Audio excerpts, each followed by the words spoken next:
મનીષ જરા જલ્દી કરો, આટલું જલ્દી ધીમે ધીમે જશો તો ક્યારે આવશે? મોબાઈલ લ્યો, તમારા ચશ્મા લ્યો, તમારું ચાર્જર લ્યો, બધી વસ્તુ મારે જ યાદ કરવાની છે તમને. કેવી સરસ હોટલ છે જો. એક બોલો ફોટો પાડી દે તો અમારો. અલ્યો તમારે ચશ્મા ભૂલાઈ જાય. મમ્મી ધીમું બોલ ને, આપણે ફરવા આવ્યા છે. એ હવે આ તમારો મોબાઈલ મૂકો ને, કેમ કેમ બંધ કરો, આ ચાર્જર મૂકો. સારું કામ કરીને હોટલનો રૂમ છે, મજા પડી ગઈ ભાઈ, મસ્ત રૂમ છે યાર. લાવો જલ્દી આપણે એક સેલ્ફી લઈ લાવો.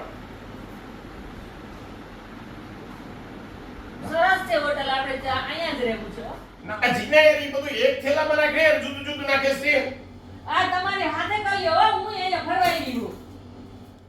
ચેક ઇન ટાઈમ દરમિયાન અને ચેકઆઉટ ટાઈમ દરમિયાન જે કપલનો અલગ અલગ પ્રતિભાવ આપણે જોયો, તો આપના મત અનુસાર શું એ બરાબર છે કે નહીં, અથવા આપનો આ બાબતે શું અનુભવ છે તે કોમેન્ટ સેક્શનમાં જણાવો.